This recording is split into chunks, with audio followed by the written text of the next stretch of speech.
Bienvenue sur la chaîne YouTube de The Defeating Epilepsy Foundation.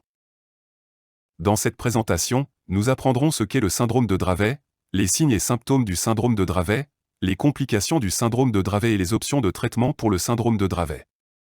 Assurez-vous d'aimer nos vidéos et de vous abonner à notre chaîne YouTube. Cliquez sur la cloche pour être informé des futures vidéos. Veuillez cliquer sur notre lien de don dans la section description ci-dessous et faites un don aujourd'hui. Votre don nous aide à faire une différence pour ceux qui luttent contre l'épilepsie. Nous apprécions votre soutien. Le syndrome de Dravet, également connu sous le nom d'épilepsie myoclonique sévère du nourrisson, est une forme rare d'épilepsie rétractable qui commence dans la petite enfance. 70 à 80% des personnes atteintes du syndrome de Dravet ont une mutation dans leur SCN1A. SCN1A également connu sous le nom de sodium channel voltage gated channel alpha subunien, est responsable de la fabrication d'une partie, la sous-unité alpha, d'un canal sodique appelé NAV 1.1, qui se trouve dans le cerveau. Pour diagnostiquer le syndrome de Dravet, les médecins feront une prise de sang et verront s'il y a des mutations dans le gène SCN1A. Les laboratoires peuvent également scanner pour voir s'il y a des mutations dans les gènes SCN2A, GABRC2 et PCDH19. Outre la recherche de mutations, les antécédents de crise, les tests EEG et un examen neurologique sont tous pris en compte avant de poser un diagnostic officiel. Le syndrome de Dravet est souvent détecté pour la première fois entre l'âge de 5 et 8 mois en raison d'une activité épileptique.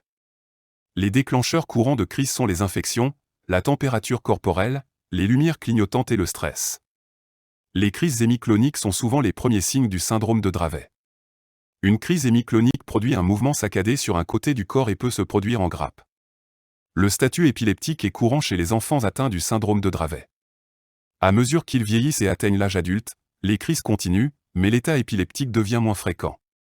Des symptômes tels que des troubles de la parole, une démarche accroupie, une hypotonie, un manque de coordination et une dextérité altérée sont évidents. Le syndrome de Dravet peut gravement affecter non seulement la vie de la personne, mais aussi ses familles. Les personnes atteintes du syndrome de Dravet font souvent face aux problèmes suivants: crises prolongées et fréquentes, retards comportementaux et développementaux, problèmes de mouvement et d'équilibre, affections orthopédiques, troubles du langage et de la parole retardés, problèmes de croissance et de nutrition, difficultés de sommeil, infections chroniques, troubles de l'intégration sensorielle, et dysautonomie. La dysautonomie est connue sous le nom de perturbation du système nerveux autonome, entraînant des difficultés à réguler la température corporelle, le rythme cardiaque et la pression artérielle. Selon l'Université de Californie à San Francisco, les médicaments sont prescrits en commençant par ce qui a fonctionné pour la plupart des patients. Les médicaments qui sont un traitement de première ligne pour les patients sont le clobazam, l'acide valproïque et le topiramate. Si les traitements de première ligne échouent, le styripantol et le lévétiracétam sont utilisés. Les médicaments que les personnes atteintes du syndrome de Dravet devraient éviter sont la carbamazépine, l'oxcarbazépine, la lamotrigine, la phénitoïne et le vigabatrin. Epidiolex, qui est une forme purifiée d'huile de CBD, a été approuvé par la FDA en 2018 pour le syndrome de Dravet. Un stimulateur du nerf vague est une option lorsque les médicaments ne suffisent pas. Le régime keto, un régime riche en graisses et pauvre en glucides, peut également être utilisé pour traiter le syndrome de Dravet. En conclusion, le syndrome de Dravet est une forme rare d'épilepsie rétractable qui commence dans la petite enfance. 70 à 80% des personnes atteintes du syndrome de Dravet ont une mutation dans le gène SCN1A. En plus d'avoir des crises, beaucoup de personnes atteintes du syndrome de Dravet font face à des défis liés au comportement, au développement et au retard d'élocution.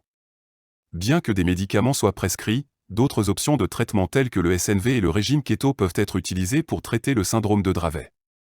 De nombreuses personnes atteintes du syndrome de Dravet se relaient auprès de leur famille et des soignants. Pour en savoir plus sur le syndrome de Dravet, consultez les ressources utilisées dans notre présentation d'aujourd'hui.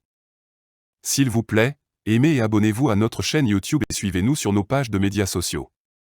Nous aimerions avoir de vos nouvelles. Laissez un commentaire ci-dessous ou envoyez-nous un email à info@defeatingepilepsy.org. Merci pour votre soutien et ensemble, nous vaincrons l'épilepsie.